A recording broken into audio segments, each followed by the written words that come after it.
굿모닝,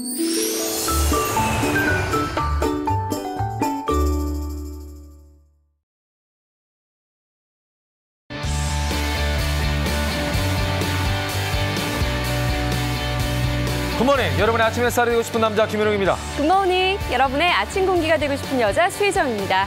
자, 요즘 날씨가 굉장히 추웠죠. 특히 아침 날씨가 추웠습니다. 그러다 보니까 많은 분들이 두꺼운 점퍼 내지는 코트를 입은 분들을 많이 볼 수가 있었는데요. 간만에 오늘은 조금 누그러진 날씨가 예상이 된다고 하는군요. 네, 그렇습니다. 11월의 첫날인 오늘은 기온상으로도 종일 평년 수준이 유지가 된다고 하는데요. 하지만 모레 전국에 비가 온 뒤에 주말에 다시 추워진다고 하니까 계속해서 건강관리를 잘 하셔야겠습니다. 가을이 참 짧습니다. 짧고 얼마 안 남았기 때문에 더 소중한 게 아닌가 싶은데요. 이 가을을 만끽하시길 바라면서 오늘도 알찬 소식 들고 힘차게 달려보겠습니다. 함께 출발!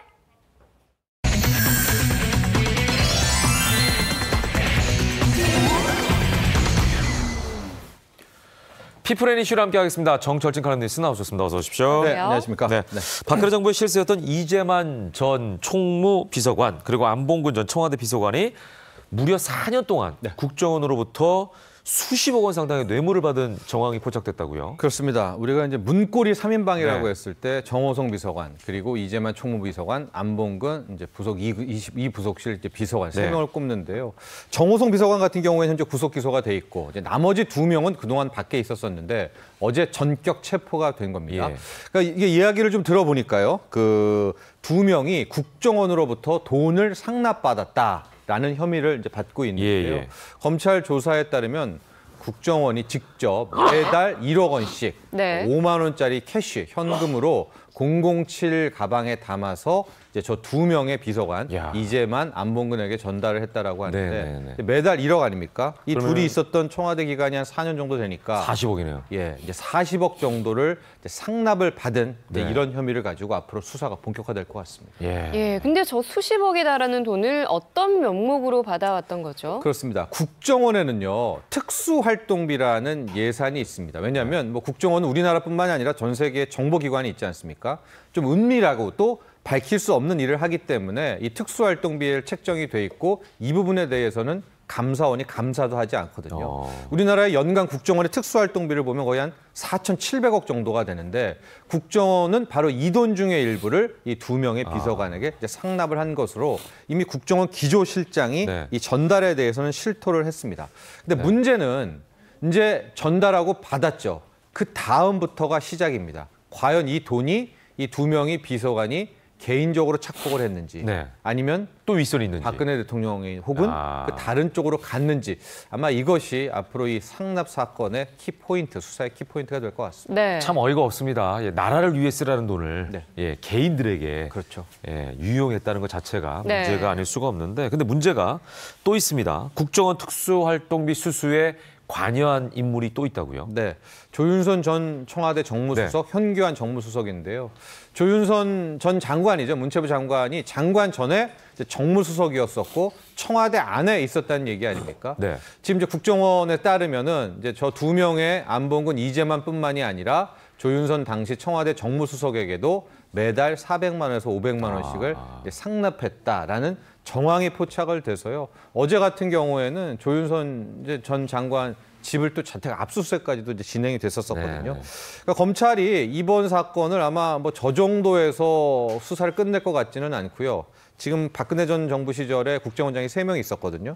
남재준, 이병기, 이병호 이 국정원장을 곧 소환을 해서 상납 사건에 대해서 집중적으로 파고들 것 같은데 제가 앞서도 말했지만 이게 개인적인 착복이냐, 윗선이 또 있었느냐가 관건이 될 것 같습니다. 국민들이 이 얘기를 듣고는 정말 분통을 터뜨리지 않을까라는 생각이 드는데요. 앞으로 수사를 주목해 보도록 하겠습니다. 다음 소식으로 넘어가 보도록 하겠습니다. 지난 30일에 전해드렸던 용인 일가족 살해 사건의 장남 김모 씨. 뉴질랜드에서 호화 생활을 하는 등 수상한 자금 행적이 발견이 됐네요. 그렇습니다. 무려 3명을 살해한 용의자 아닙니까? 자신의 어머니, 또 의붓 아버지, 또 이 부 동생을 죽이고 뉴질랜드로 일가족을 또 데리고 떠난 이 남자. 지금 뉴질랜드 교민들이 속속 이 가족의 행보에 대해서 전하고 있는데요.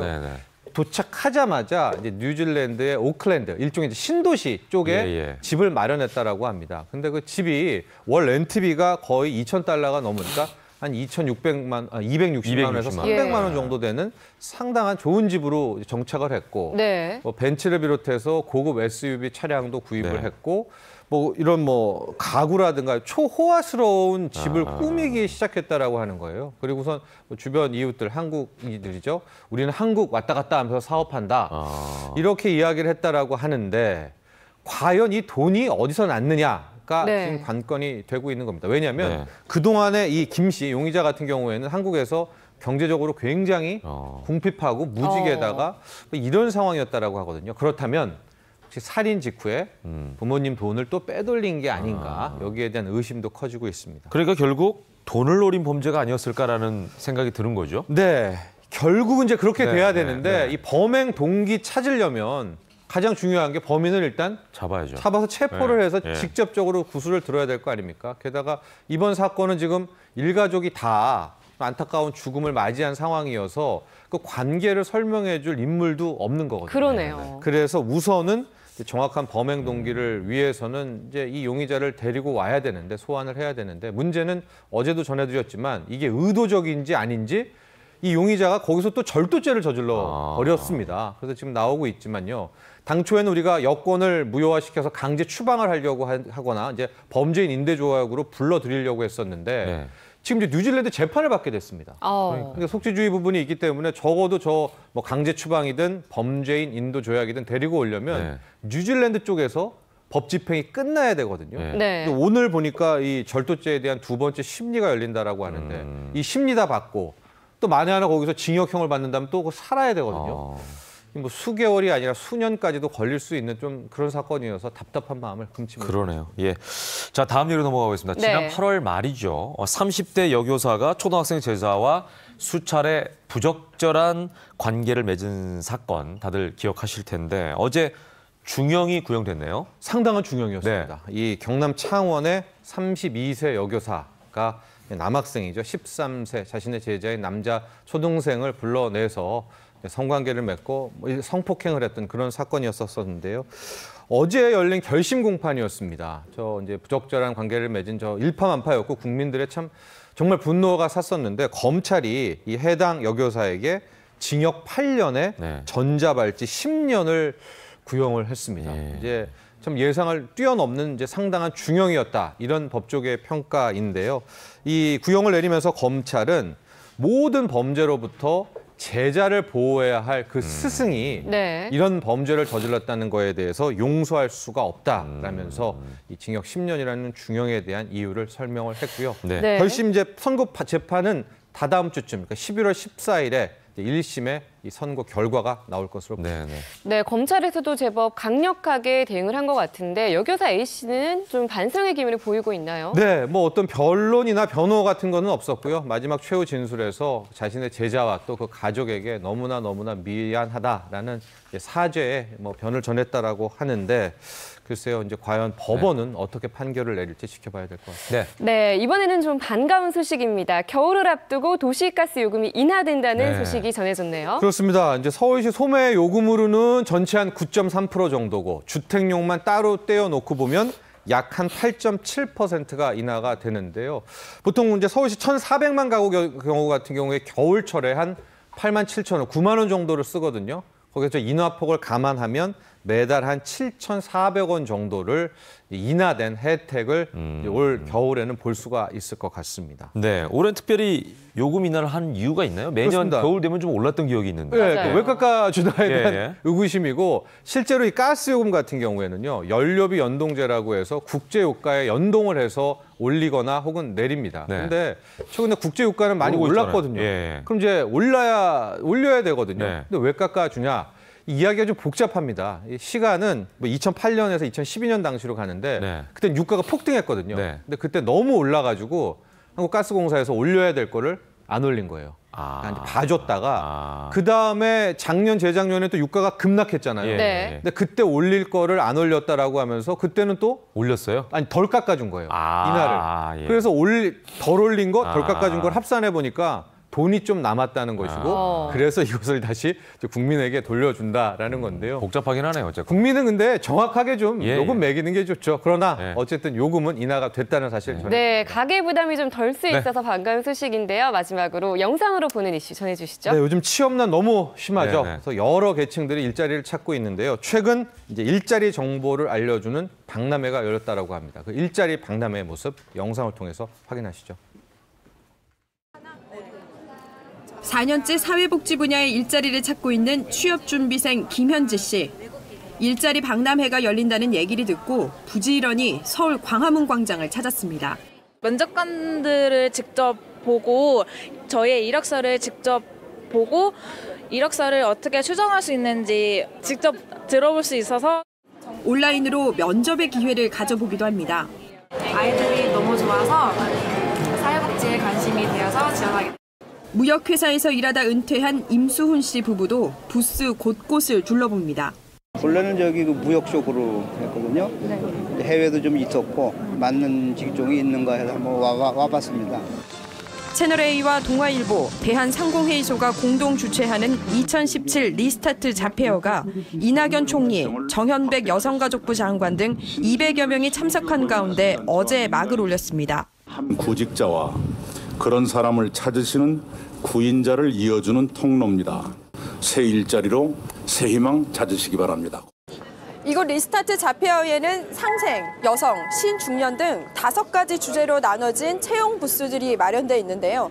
오전부터 일자리를 문의하는 이들의 발걸음이 이어지고 있습니다. 다시 일을 하고 싶어하는 여성들의 관심도 높습니다. 지금 좋으신 게 일단은 경력이 많이 없으셔도 근무를 하실 수 있기 때문에 올해로 5회째를 맞는 리스타트 자폐어는 오늘까지 열립니다. 채널A 조현선입니다.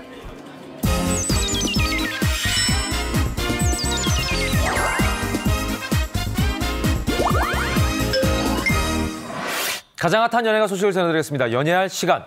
네, 그렇습니다. 오늘도 생생한 연예가 뉴스 들고 오셨습니다. 먼저 김묘성 연예부 기자. 어서 오십시오. 안녕하세요. 네, 그리고 방송인 유재산 씨 함께하겠습니다. 반갑습니다. 네, 첫 번째 소식부터 이어드리겠습니다. 어제 청명한 날씨가 이어진 날이었는데 네. 준비부터 과정까지 세간의 이목을 집중시켰던 결혼식, 송송 커플의 결혼식이 열렸죠. 철통 보안 속에서 비공개 결혼식을 올렸는데 네. 그 자리에 혹시 취재 못 갔죠? 예, 저는 못 갔습니다. 예, 많이 못 들어가게 했을 테니까. 그리고 또 후배가 열심히 하고 있었기 때문에 아, 그래요? 보고를 네, 받았습니다. 어땠어요? 네, 송송 커플이 드디어 결혼을 했는데요. 네. 어제 오후 4시였죠. 서울의 한 호텔 야외에서 진행이 됐습니다. 네. 물론 따로 떨어져 있었기 때문에 비공개는 가능했고요. 약 250여 명의 하객들이 초대가 됐습니다. 네. 그래서 아주 비공개로 진행이 됐는데 가족과 친지, 가까운 지인들만 모였고요.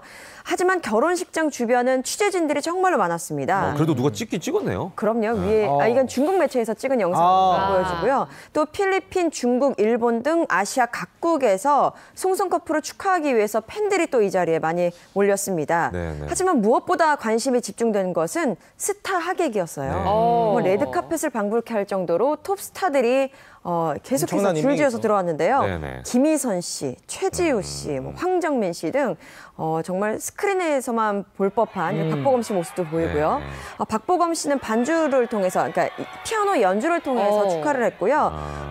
또 이광수 씨와 유아인 씨는 축하 편지를 낭독을 했습니다. 네. 그래서 눈길을 끌었고 관심이 집중됐던 축가는 옥주현 씨가 불러서 또 분위기를 아주 업시켰다고 하네요. 네, 근데 국내 스타뿐만 아니라 중국 배우 장쯔이도 그렇죠. 참석을 했다면서요? 네, 엄청난 스타 또 장쯔이 씨가 이 송송 커플의 결혼식에 참석하기 위해서 지난 30일 또 미리 서울에 도착을 했다. 네, 그런 네. 소식인데 일단 그러면 어떤 인연으로 장쯔이 씨가 또 이렇게 참석을 했을까 궁금해하시는 분이 있는데 바로 이 송혜교 씨와 장쯔이 씨가 또 이 절친이라고 합니다. 일단 네. 뭐 두 사람 다 서울과 중국을 오가면서 왕성한 활동을 했었는데 먼저 2013년도에 그 일대종사라는 영화가 있어요. 양가위 감독의 일대종사 그리고 2015년도에는 오산 감독의 태평윤이라는 영화에서 네. 두 사람이 이제 연달아 호흡을 맞추면서 이렇게 절친 사이가 됐다고 하는데 네. 어쨌거나 10월의 마지막 날에 이 송송 커플 많은 사람들의 축복 속에서 예. 부부가 됐다는 예. 그런 소식을 또 전해드렸습니다. 지금 저 장쯔이 씨죠? 그렇죠. 예.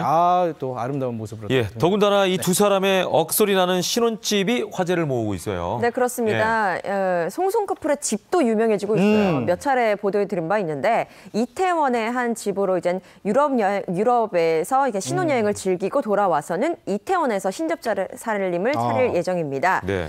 이 곳은요 지하 1층, 지상 2층 규모로 시가 약 100억 원에 이르는 곳으로 알려져 있죠.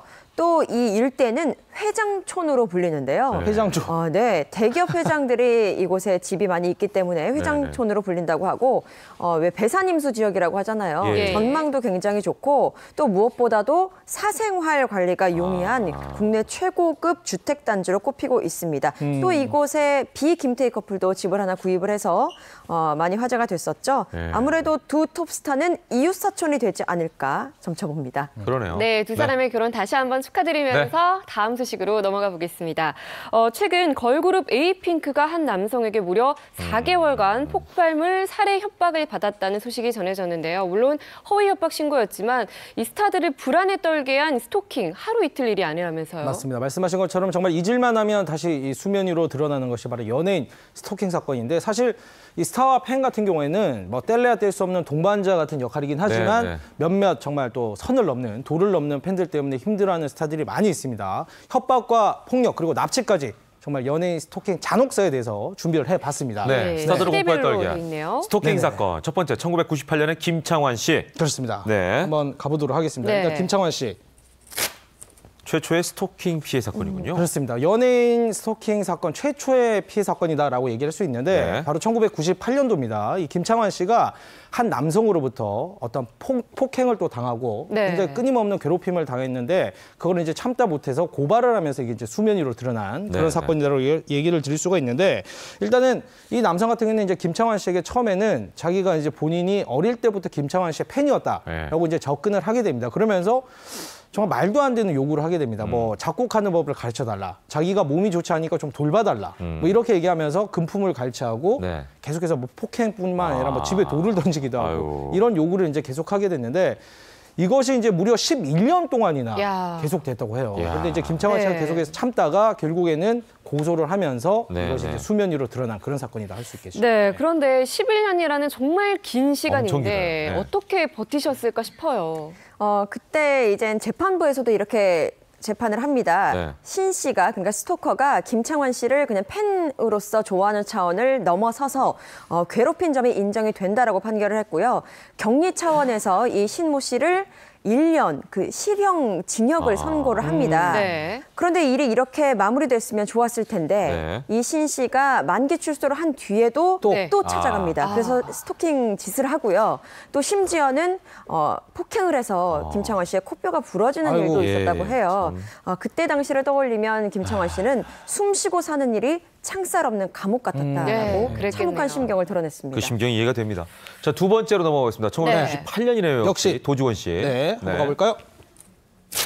납치극 그리고 5시간의 감금 사건이 있었네요. 네, 이거는 뭐 지금 주제만 보더라도 네. 정말 영화에서나 있을 법한 일이 네. 도지원 씨에게 이제 1998년도에 역시 발생을 했는데 어떤 일이었냐면 이때 뭐 굉장히 떠들썩하게 기사에 많이 났습니다. 도지원 씨가 이제 한 스포츠 센터에서 이제 운동을 하고 집으로 귀가하기 위해서 이제 그 지하 주차장에 본인의 차량으로 이제 내려갔는데 그때 이제 흉기를 든 두 남녀가 도지원 씨를 위협하고 트렁크에다가 도지원 씨를 태운 채 5시간 동안이나 끌고 다녔어요. 그런 정말 무서웠을까요? 네, 끔찍한 사건입니다. 이때 이제 도지원 씨의 신용카드까지 이제 뺏어서 73만 원을 이제 인출하고 이 두 남녀가 계속해서 도지원 씨를 트렁크에 감금한 채 끌고 다녔는데 정말 또 불행 중 다행인 게 뭐냐면 이제 주택가에 트렁크를 이 두 사람이 세워놓고 트렁크를 열어놓고 도주를 했어요. 그래서 다행히 신체적인 어떤 가해 이런 것들은 없이 도지원 씨가 풀려났었다. 정말 끔찍한 사건이다. 보니까 지금 신문 기사에도 났네요. 그때 엄청나게 논란이 됐었죠. 근데 문제가 여기서 끝이 아닌 게요. 네. 두 남녀는 다음 날에도 도지원 씨의 집에 전화를 해서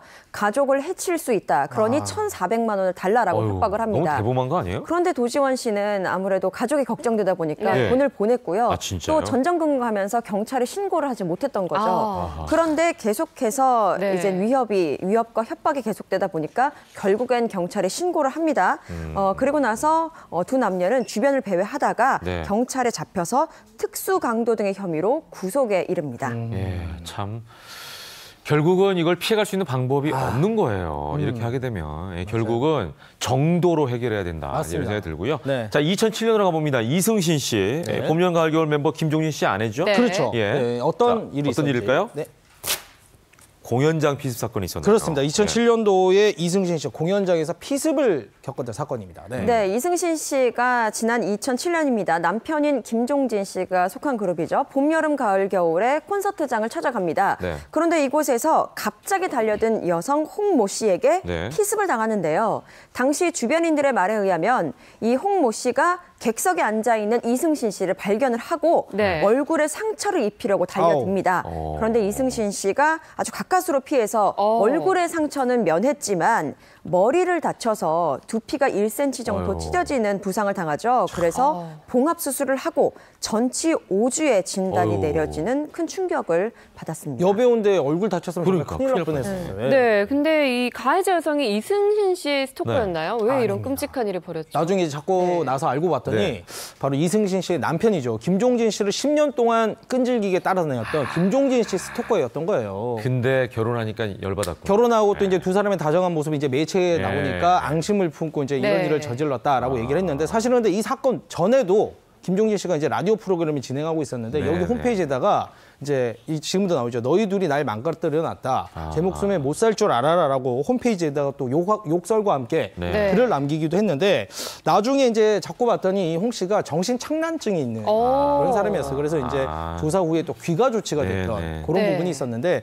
어쨌거나 이 이승신 씨와 김종진 씨 이 일이 있고 나서 강력하게 얘기를 했었죠. 정말 스타들 연예계에 이런 일이 앞으로 있어서는 안 되겠다. 법적인 뭔가 조치가 필요하다라고 강력하게 얘기를 했었습니다. 마지막으로 넘어가겠습니다. 2016년 최근이에요. 네. 장윤정 씨인데 장윤정 씨는 이제 프로그램 출연해서 본인의 스토킹 사건을 털어놓기도 했었습니다. 자, 뭘까요? 바로 빨간 레이스 속옷 사건이에요. 이 장윤정 씨는 수시로 집에 찾아오는 스토커가 있었는데 심지어는 이 스토커가 아저씨 스토커였는데 아파트 보안을 뚫고 들어와서 집 현관 앞에서 늘 기다리고 있었다는 거예요. 근데 더 이상한 것은 올 때마다 빨간 속옷, 레이스 속옷 이런 것들을 선물했다고 해요. 그러니까 장윤정 씨 입장에서는 웬 모르는 남성에게 속옷 선물 받는 것도 불쾌한데 더욱더 당황스러웠던 것은 이 남성이 그 옷을 입은 나의 모습을 상상할 것을 생각하니까 너무나도 불쾌하고 끔찍했다는 거예요.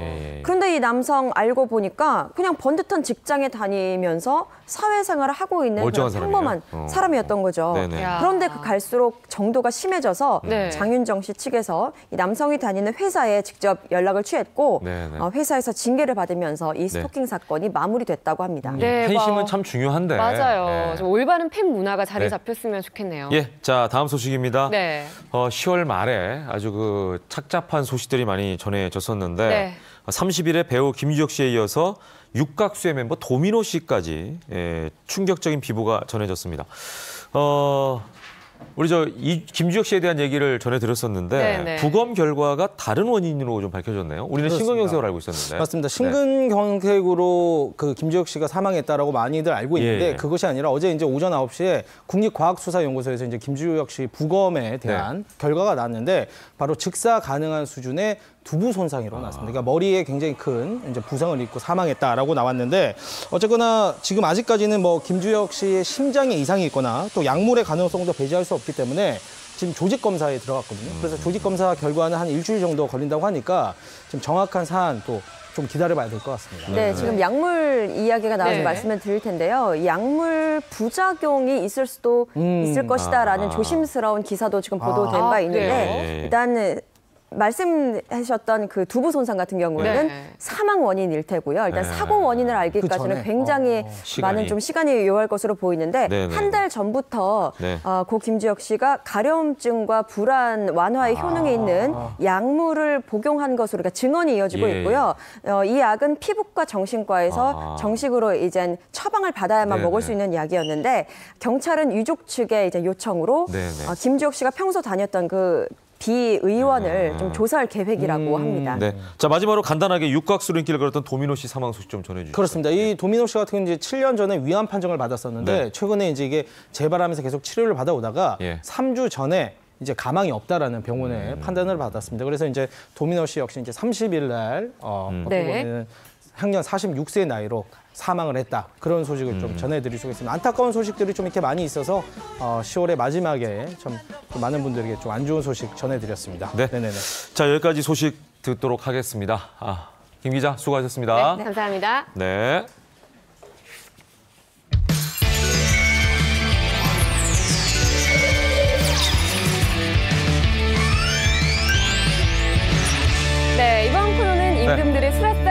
영양과 건강 비책을 알아보는 수라의 비밀 시간입니다. 네.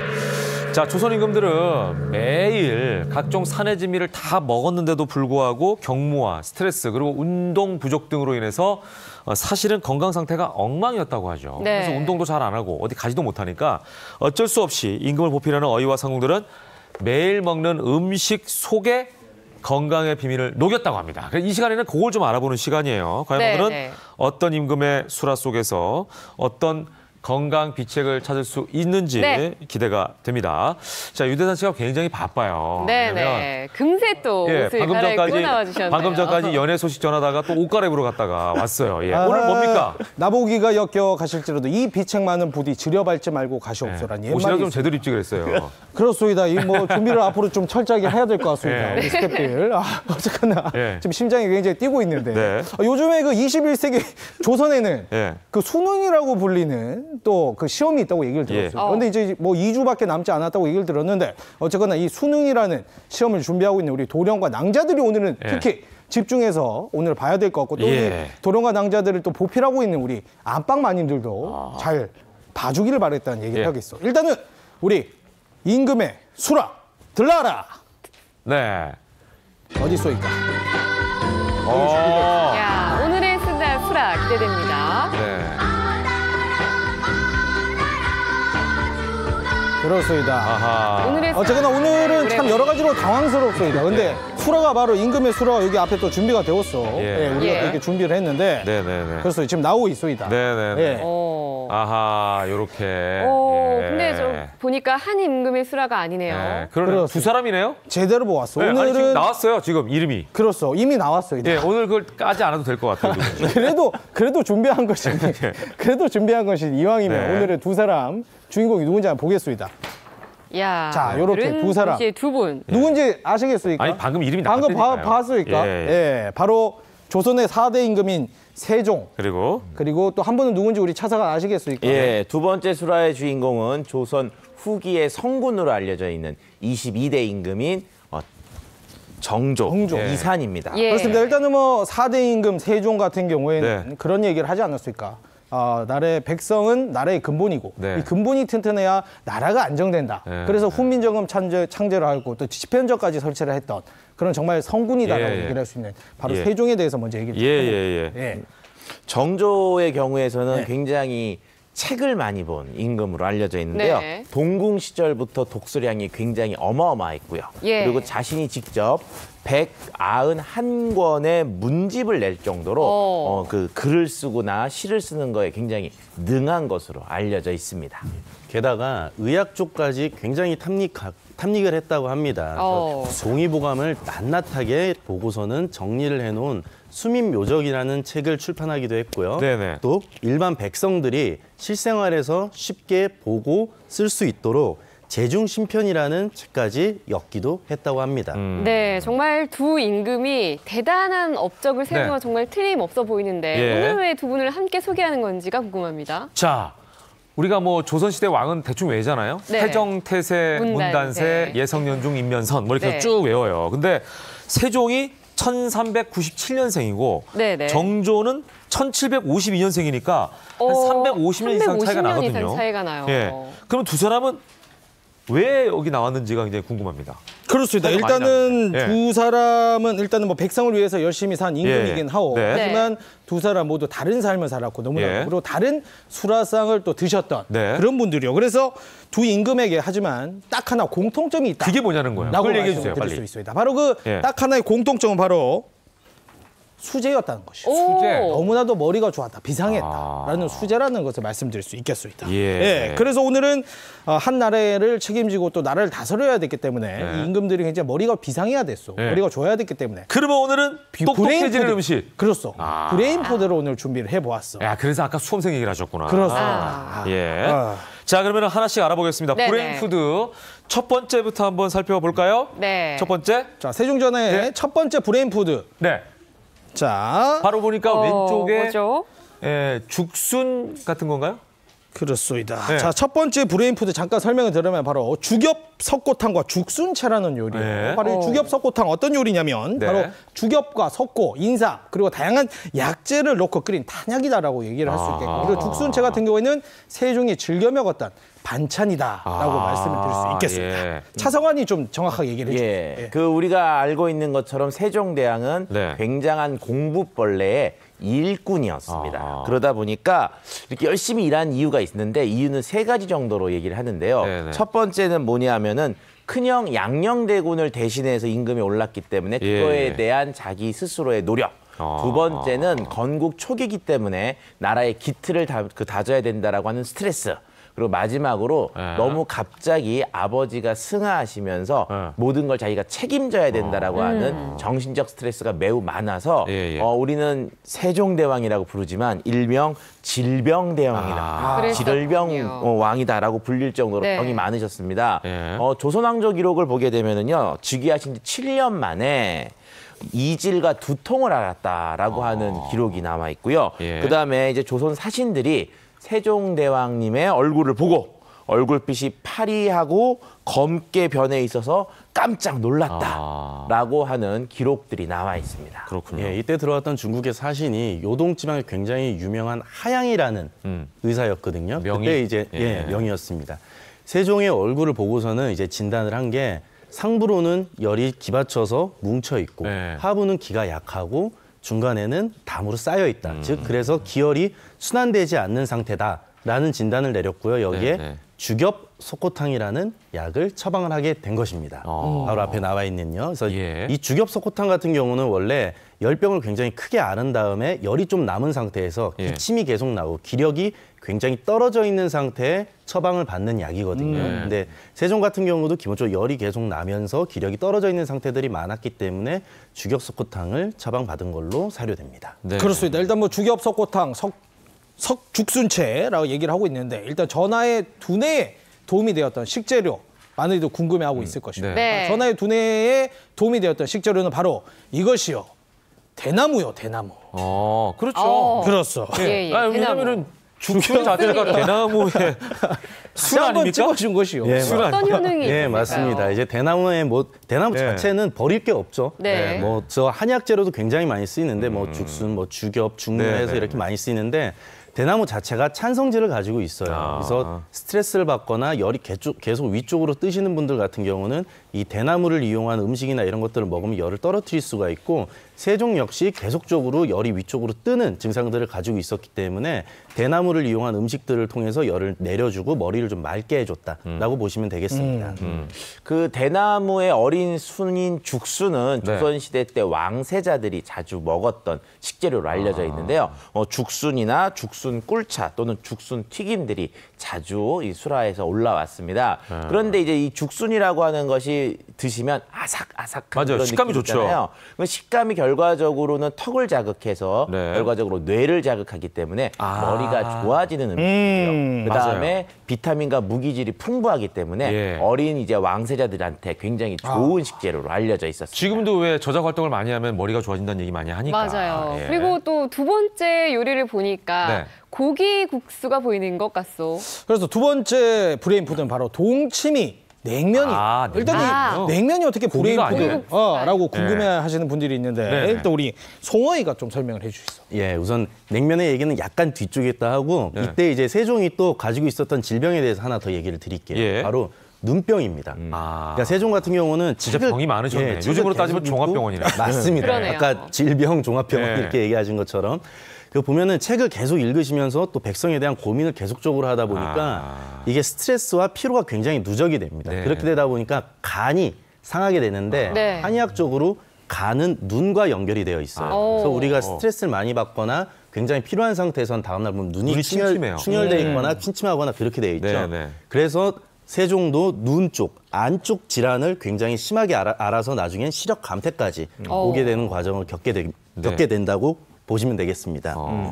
또 이제 세종대왕님이 이제 눈이 안 좋은데요. 이 눈을 치료하는 방법으로 이분이 택한 것은 바로 온천이었습니다. 온천. 예, 그래서 온천 매니아로 알려져 있는데요. 네. 이분이 이제 내렸던 이제 내용은 뭐냐? 경기도 이천 지역에 있는 갈산 온천물로 자기가 갔더니 몸이 좀 좋아진 것 같다 하고 나서 경기도 지역에서 온천물을 찾아서 알려주면 큰 상을 내리겠다라고 하는 유인책까지 쓰셨습니다. 그렇습니다. 사실 이 세종전하가 안구 질환이 심각할 수밖에 없는 이유가 이 훈민정음을 창제해야 됐기 때문에 계속해서 글을 보고 또 써야 되고 이렇기 때문에 안구 질환이 있었는데 그렇기 때문에 가장 극심했던 때가 바로 훈민정음을 창제하던 그 시기 그때 안구 질환이 가장 심각했어. 그래서 전국을 돌면서 이 안구 질환에 좋은 것을 찾았는데 찾은 바로 그 식재료가 바로 이것이요. 뭐죠? 열어주시오. 식재료? 물 아니에요, 이건. 이거는 뭐 물이라고 하긴 좀 물이라고 할 수도 있어. 근데 초수라고 하고. 예, 우리 송어이가 좀 설명을. 초수 처음 들어보시나요? 예, 초수. 초수는 이제 물인데 후추를 뿌린 것 같은 물이라 그래서 초수예요. 그러니까 약간 매운맛이 나고 물이 매워요? 예, 그다음 탄산수인데 일반적으로 우리가 먹는 탄산수보다는 약간 탄산이 조금 떨어진다라고 보시면 되는 거거든요. 근데 이 초수에는 미네랄이 굉장히 많이 들어있고 백반 성분이라고 하는 것들이 좀 들어있기 때문에 열이 뜨는 걸 좀 낮춰주고 또 소화불량이나 또 안구 질환에 굉장히 좋다고 알려져 있습니다. 예, 그렇군요. 그 조선왕조실록에 보면은 제위 26년 세종대왕께서 충북 청주의 초수리라고 하는 곳에서 질병을 치료하는 초수가 있다라는 소리를 들으시고요. 한 걸음에 달려가십니다. 그리고 거기에서 그 5년 동안 그 속에서 이제 여러 가지 초수를 먹으면서 김치도 드시고 또 술도 드시면서 결국 5년 후에는 이 눈병이 거의 다 나았다라고 하는 그런 기록이 있습니다. 결과적으로 몸이 좋아지셔서 최종적으로 훈민정음을 창제하실 수가 있게 된 거죠. 자, 수제 먼저 세종대왕 살펴봤고 이번에 두 번째 수제 임금 정조입니다. 정조의 브레인푸드 한번 살펴보죠. 그렇죠. 정조전의 첫 번째 브레인푸드는 바로 골동반이요. 골동반. 골동반. 그렇습니다. 골동반. 예. 비빔밥 아닌가요? 지금은 비빔밥이라고 불리는 음식이 맞습니다. 근데 그 당시에만 해도 이 골동반이라고 불리는 그런 음식인데 우리 차사관이 또 자세하게 설명을 좀 해주겠습니다. 예. 실제로 정조의 삶을 보면은요, 48살에 승하를 하시는데요. 48살까지 사신 것도 정말 다행이다라고 할 정도의 삶을 사셨습니다. 일단은 폭주가셨어요. 그래서 술을 드시면 언제나 독한 삼중 소주라고 하는 것을 언제나 신하들과 원샷으로 즐기셨습니다. 그래서 그 알고 있는 정약용의 기록을 보면은 오늘 죽었구나. 이런 기록들이 있을 정도로 술을 많이 드셨고요. 거기다가 담배 애연 가셨어요. 그래가지고 실질적으로 담배를 너무 많이 피우고 담배는 피부에도 좋고 건강에도 좋고 이런 애찬론자셨기 때문에 이 폭주와 담배를 그렇게 하셨는데도 48살까지 사신 거 보면 그나마 잘 사신 거라고 말씀드립니다. 골동반이 무슨 뜻이에요? 골동이라는 게 섞는다라는 의미예요. 그래서 수락관에서 이제 음식이 나오면은 그걸 다 버리면 안 되니까 이게 섞어서 이렇게 먹었던 왕실 음식인데 이게 정조 때 와서 골동반이라고 직접적으로 이제 명시가 되면서 정조가 이제 먹었다라는 기록들이 남아 있습니다. 그러네요. 근데 뭐 다양한 재료가 있는데 여기서 우리가 궁금한 재료는 뭘까요? 그렇죠. 전하의 두뇌 활동에 도움을 주었던 재료는 바로 이것이요. 자, 뭔지 한번 살펴보겠습니다. 저 많은 식재료 중에 도라지요. 도라지. 네. 그 이 도라지가 나온 거에는 좀 비밀이 있는데요. 일반적으로 임금님들은 도라지보다 더 좋은 인삼을 드셨죠. 그런데 이 정조대왕은 인삼이 너무 싫었던 거예요. 그래서 뭐 여러 가지 열이 많고 화가 많아서 그런 것도 있는데 결과적으로 인삼을 싫어하셔서 그거에 대한 대책으로 도라지를 이제 드렸다고 알려져 있습니다. 도라지 같은 경우는 이제 한방에서 길경이라는 약재로 쓰이는데 주로 이제 폐 쪽에 쓰이는 약재로 이제 보시면 됩니다. 그래서 기침이나 가래가 이제 심할 때 좀 쓰이는데 여기서 이제 도라지가 나온 거는 정조가 이제 천궁환이라는 그 약재를 많이 먹었는데 이건 이제 천궁이랑 바나 그다음에 지금 얘기한 길경이 이제 주로 들어간 약재인데 머리를 맑게 해주는 약이라고 보시면 됩니다. 여기에 주제가 길경이기 때문에 소개를 해드렸습니다. 자, 이제 두 번째 우리는 보니까 아까 깍두기였던 것 같은데. 그렇죠. 요 식재료 바로 보죠 뭐. 깍두기라고 불리는데 예전엔 각도기라고 불렸습니다. 무네요, 무. 제철 무, 가을의 제철인 무. 그렇죠.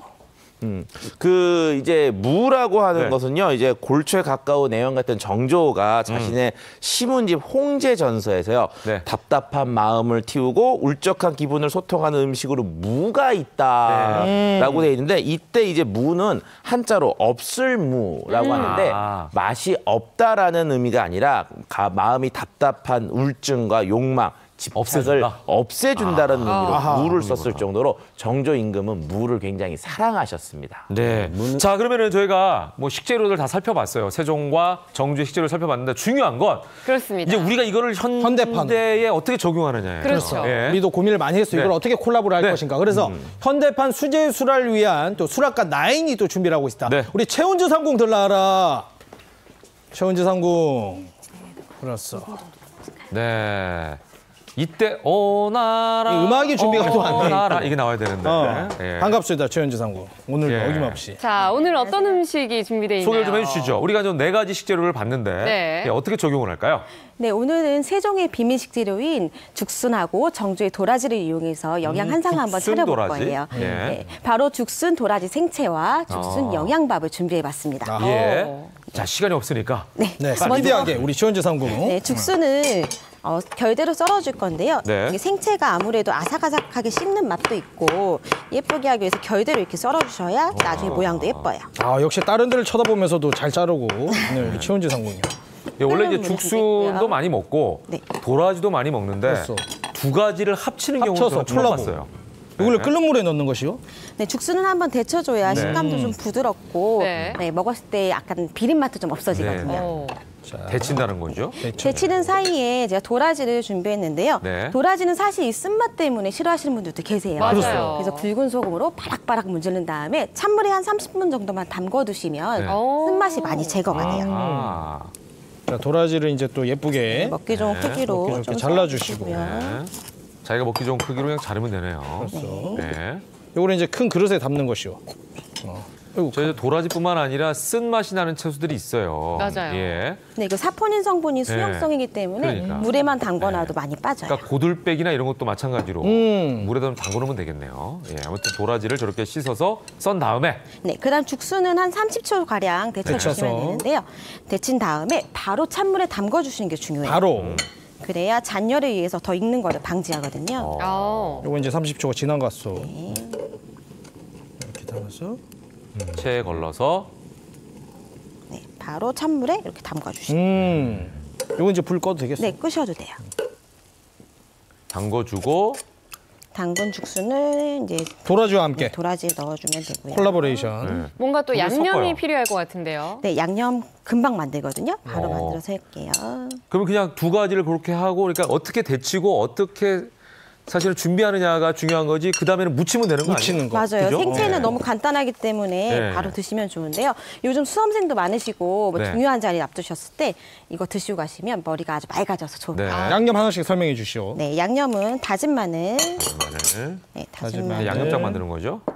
그리고 다진 마늘, 그다음에 맛술을 좀 넣어주고요. 맛술. 매실청. 매실청. 올리고당. 올리고당. 네. 역시 브레인푸드 맞네요. 점수를 올리고당. 네. 고추장, 고춧가루. 미안하오. 네. 이렇게 식초까지 넣어주시면 완성인데요. 쭉 저어서 이렇게 저어서 넣어주시면 돼요. 제가 참기름하고 통깨는 빼놨는데 왜 빼놨는지 아세요? 왜죠? 마지막에 넣으시려고요? 네, 이 식초가 들어간 양념장을 만드실 때는 반드시 참기름하고 식초를 따로 넣어주시는 게 좋아요. 꿀팁을 또 알려주셨네요. 네. 이렇게 해서 바로 넣어주시면 됩니다. 그래서 무치면 되는 거죠? 네, 무치면 완성입니다. 알겠습니다. 자, 그렇게 해서 무치시면서 이제 다음이 죽순 영양밥인데 요거는 말로 좀 설명을 해주셔도 괜찮을 것 같습니다. 그죠? 네. 직접 뭐 선보이지 않더라도 말로 해도 잘할 것 아무래도 이게 생채기 때문에 약간 겉절이 느낌도 나고 해서 오늘 영양밥을 같이 준비했는데요. 네. 영양밥은 불린 쌀에다가 네. 표고버섯, 죽순을 약간 이제 네. 아까처럼 썰었고요. 네. 당근채를 넣고 간장하고 맛술을 살짝 넣어가지고 밥을 지어주시면 완성이에요. 아하. 완성된 것이 바로 이것이요. 예. 바로 여기 앞에. 죽순 영양밥은 그렇게 어렵진 않아요, 그죠? 네, 바로 할 수 있기 때문에. 밥 지을 때 그냥 죽순을 썰어서 넣으면 된다. 네, 맞아요. 예, 그고 죽순 영양밥에다가 도라지, 죽순, 무침, 생채를 같이 먹으면 좋을 것 같아요. 저희가 이거 준비해봤습니다. 들에게 정말 좋은 음식이 될 것 같아요. 한번 먹어보시오. 요게 바로 죽순 영양밥. 네. 일단 빛깔이 하얀색 쌀밥이 아니라 약간 노릇끼리한 그런 색깔의 밥이 맛있어 보이잖아요. 왜? 하얀색 쌀밥보다. 저는 그런 밥 좋아하거든요. 너무 방정맞게 드시죠. 씹힌 맛이 그만이네요. 무침은 좀 어떻소? 무침. 정말 쓴맛이 아예 안 느껴지네요. 제가 얘기했잖아요. 도라지 무침을 많이 먹어봤는데 도라지와 죽순을 같이 하는 부분은 처음 봤어요. 식감도 아무래도 죽순도 부드럽고 도라지도 아삭아삭해서 좀 가을의 생채 요리 중에 굉장히 으뜸인 것 같아요. 네. 이제 수능이 얼마 안 남았습니다. 조선부터 먹고 있어서. 네, 그렇습니다. 정말 스라상도 먹고 머리도 맑게 하는 정보의 시간이었습니다. 네. 오늘 스라의 비밀도 정보! 감사합니다.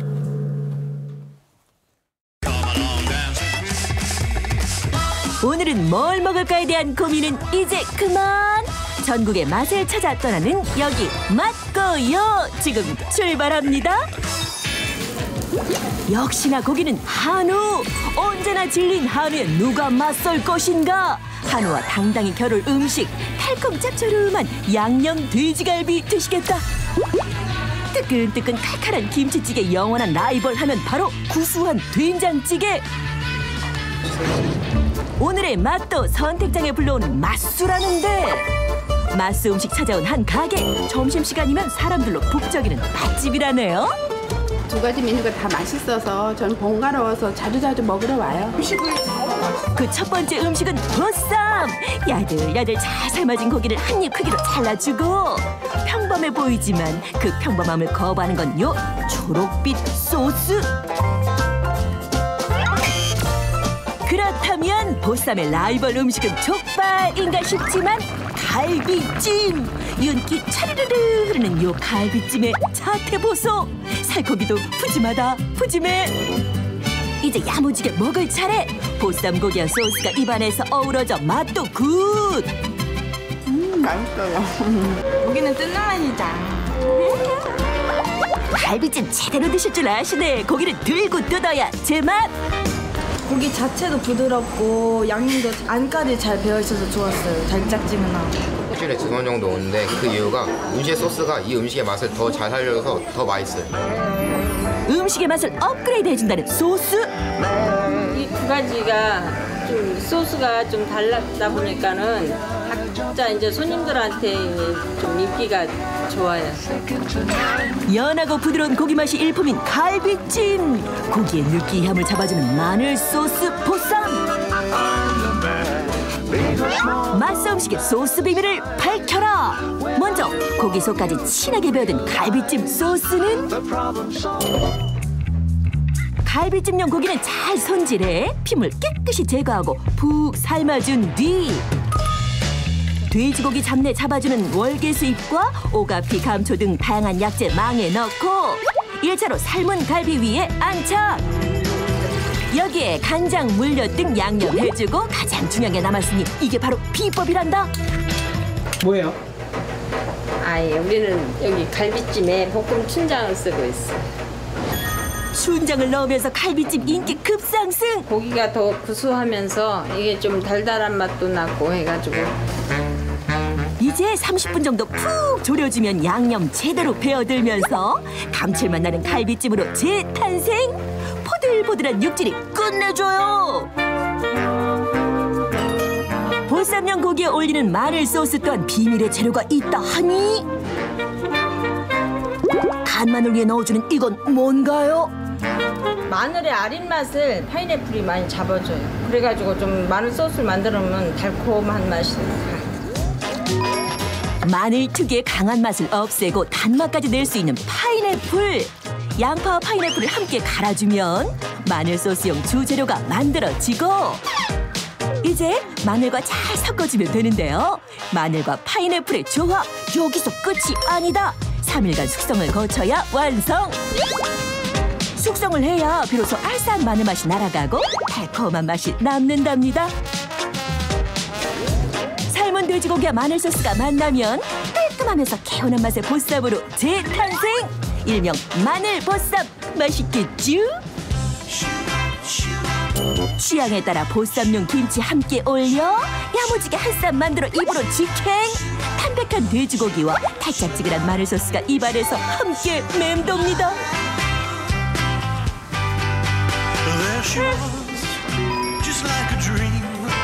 잠시 잊고 있던 갈비찜.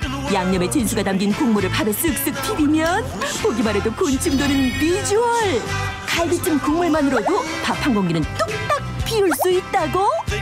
먹고 또 먹고 멈출 수 없는 유혹. 감탄을 부르는 맛입니다. 둘 다 우위를 가릴 수 없을 정도로 짱입니다요. 15초 공식 홍보 타임. 그 찬스 들어갑니다.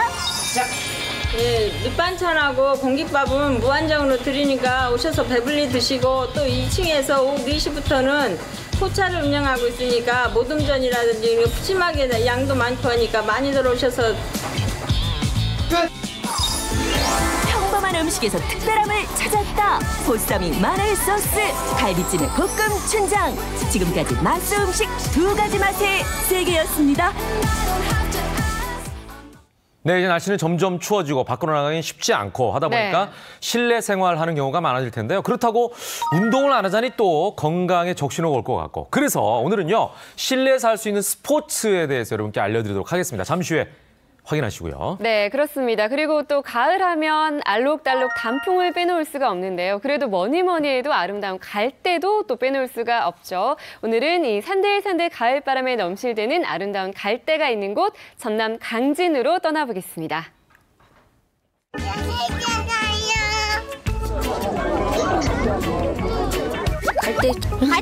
갈대. 강진이 갈대 주체 보러 왔어요. 올가을 여행을 계획하고 있는 분들이라면 주목하세요. 매번 가는 여행지가 지겹다? 혼자서도 둘이서도 가족들이 함께해도 모두가 즐거운 가을 여행 속으로 들어가 봅니다. 올해로 2번째를 맞이하는 강진만 춤추는 갈대축제. 남도 힐링 여행지 강진의 대표 축제로 거듭나며 많은 관광객들의 발길을 사로잡고 있는데요. 우리 삶에 만남이 필요한 순간이라는 주제로 갈대숲과 함께 깊어가는 가을을 오롯이 만날 수 있는 시간. 강진 갈대축제를 즐기는 3가지 방법. 먼저 첫 번째, 가족들과 함께 즐기기입니다. 출발 신호와 함께 점점 더 깊은 곳으로 빠져드는 아이들. 아이뿐만 아니라 어른들도 갈대의 매력에 푹 빠져버렸네요. 한 번 빠지면 쉽게 나올 수 없다는 갈대숲으로 만든 미로.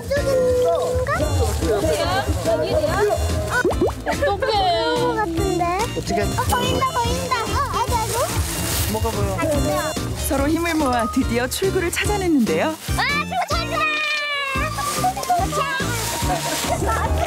출구 찾았다. 아이고 좋아라.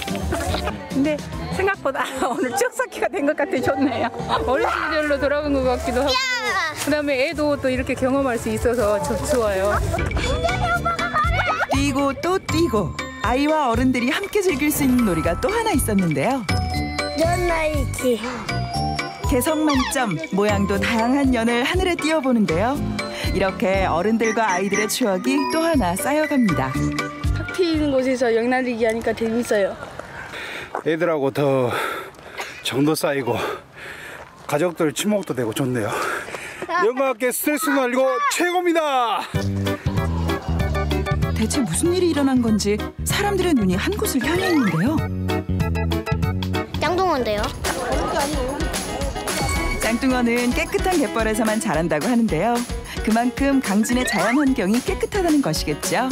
못생겨 보이긴 한데 참나 신기해 보이기도 해요.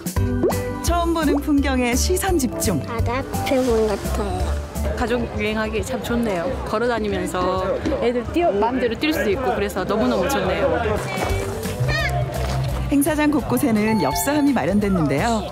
저마다 엽서를 꺼내 뭔가를 끄적이는 아이들. 하루 종일 갈대숲을 즐기다 보니 감성까지 자라난 걸까요? 이거 뭐야? 오행시 짓기. 강진만 갈대를 주제로 오행시 짓기 대회가 열렸습니다. 강진에 오니 기분이 좋아요. 진짜 볼거리도 많고 만 가지 즐거움이 가득. 갈대 축제 재미있어요. 대한민국 1등 축제 되세요. 꼬마 오행시 장인 탄생. 참 잘했어요. 좋은 것을 보면 생각나는 사람이 있죠? 갈대 축제를 즐기는 두 번째 방법. 친구 혹은 연인과 함께 즐기기입니다. 심상치 않은 복장의 연인. 드레스와 수트까지 차려입고 어딜 가나 했더니 갈대숲을 배경으로 커플 사진 촬영에 한창인데요. 이제 무료로 이렇게 웨딩 의상도 빌려주시고 또 사진도 찍어주셔가지고 이런 기회가 흔치 않은데 와가지고 너무 좋고 다음에 또 오고 싶어요. 둘이서 와도 강진 최고! 하트. 이렇게요? 네. 걷다 지칠 때쯤이면 자전거를 타고 갈대숲을 즐길 수도 있습니다. 혼자도 좋지만 둘이라면 더 좋겠죠? 간다. 천천히 가. 나 무서워. 가만히 힘 풀고 앉아 있어. 바람과 함께 푸르른 하늘과 황금빛의 갈대숲을 눈 속에 저장해보는데요. 친구 만나서 기분도 좋고 또 더불어서 갈대밭도 구경하니까 기분이 참 좋습니다. 가을의 대표적인 꽃 코스모스도 만개했습니다. 아름다운 꽃밭을 보니 저절로 카메라를 들게 되는데요. 역시 여행에서 남는 건 사진밖에 없다고 했나요? 누가 사람이고 누가 꽃인지 사진 마음에 드세요? 좋지요, 좋지요. 힐링도 되고. 네, 여행에 딱입니다. 시끌벅적한 축제 속 조용히 혼자만의 시간을 보내는 분들도 보이는데요. 갈대 축제를 즐기는 또 다른 방법, 혼자 즐기기입니다. 멋지다. 이제 오늘은 혼자 와서 아쉬운데 다음에는 가족하고 같이 오겠습니다. 때로는 혼자일 때가 더 좋은 법. 제법 선선해진 날씨에 바람을 맞으며 갈대숲과 함께 나만의 시간을 가지고 싶은 분들이라면 혼자도 좋습니다. 모두가 함께 즐길 수 있는 축제이니만큼 남녀노소를 가리지 않고 다양한 모습으로 갈대축제를 즐기고 있었는데요. 오셔서 즐기시고 잠깐 한숨을 놓고 하늘을 보시면서 나에 대한 충전을 하실 수 있는 곳입니다. 이곳에서 오셔서 힐링하시고 충전하세요. 올가을 훌쩍 여행을 떠나고 싶은 분들, 홀로 가을을 만나고 싶다. 친구나 연인과 함께 감성 여행을 하고 싶다. 가족들과 함께 추억을 만들고 싶다. 그럼 지금 강진으로 떠나보는 건 어떨까요? 강진 최고! 좋습니다. 좋아요. 너무 강진 많이 놀러 오세요. 미세먼지와 갑자기 추워진 날씨 때문에 집에서 웅크리고만 계셨나요? 올림픽 중계에서만 보았던 양궁을 직접 체험할 수 있는 실내 양궁장부터 아이들과 함께 즐길 수 있는 실내 골프까지 가족과 함께 즐기는 실내 스포츠의 세계로 안내합니다. 안녕하세요. 리포터 고재선입니다. 제가 오늘 언제 어디서든 가족들과 함께 즐길 수 있는 신나는 스포츠의 세계로 안내해드릴게요. 지금 출발! 대전광역시에 위치한 한 실내 양궁장. 이곳에서는 남녀노소 누구나 양궁을 즐길 수 있도록 스텝이 상주에 친절히 알려준다는데요. 범상치 않아 보이는 활, 그 길이만 해도 제 키 165cm와 맞먹을 정도로 크더라고요.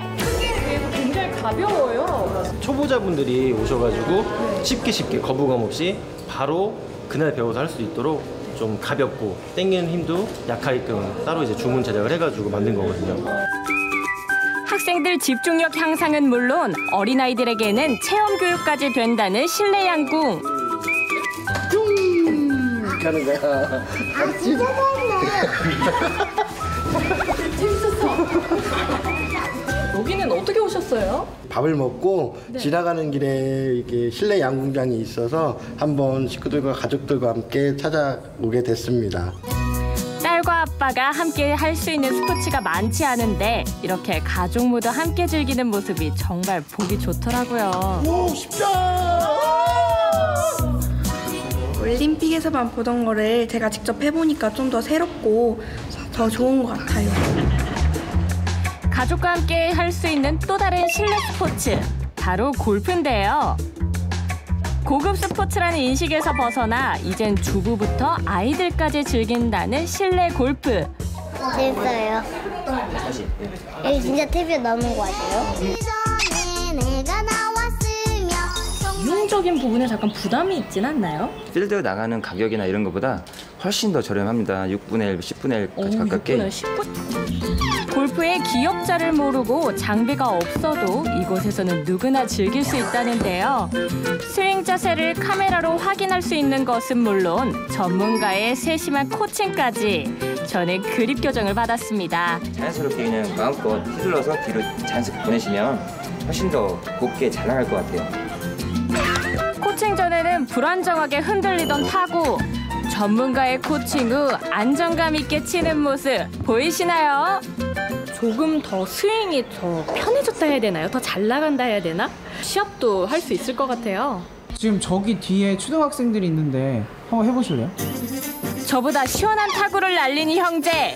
부자간의 골프 나들이 이거 모든 아빠들의 로망 아닌가요? 오래된 것 같은데? 2달 반이요. 2달 반 만에 이렇게 잘 칠 수 있나요, 이게? 네.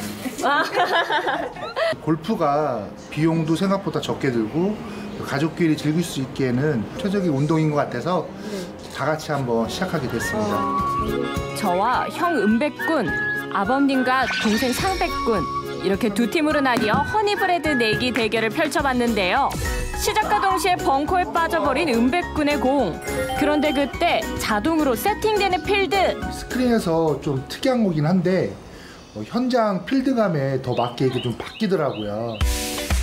실제 필드를 걷고 있는 것처럼 생생한 화면과 필드에서 존재하는 잔디의 높낮이를 스윙 플레이트에서 자동으로 재현해 더 생동감 있는 골프 게임을 즐길 수 있었는데요. 동생 상백군의 선전으로 아버님 팀이 앞서 나가고 있는데요.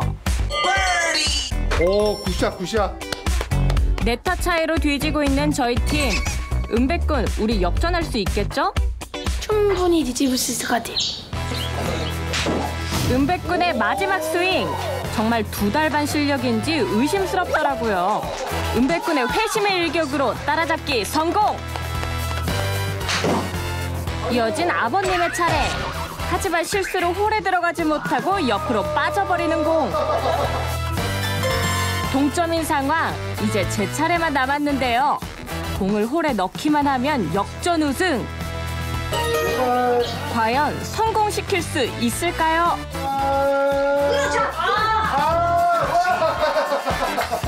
안타깝게도 한타 차이로 져버린 저와 은백군. 너무 아쉽긴 한데 그래도 정말 재밌는 게임이었어요. 그죠? 네, 오늘 정말 재밌었네요. 네. 게임 후 골프장 내에 있는 카페에 들러 즐기는 간식 타임의 여유. 골프 치는 맛이 있어서 이것도 맛있는 것 같아요. 우리 가족을 하나로 만드는 실내 스포츠를 함께 즐겨보세요. 11월 첫날 함께했습니다. 김현욱의 굿모닝 여기까지입니다. 네, 저희는 내일 아침도 8시에 찾아뵙겠습니다. 여러분과 함께한 수요일 아침도 역시 변함없이 굿모닝이었습니다. 고맙습니다. 감사합니다.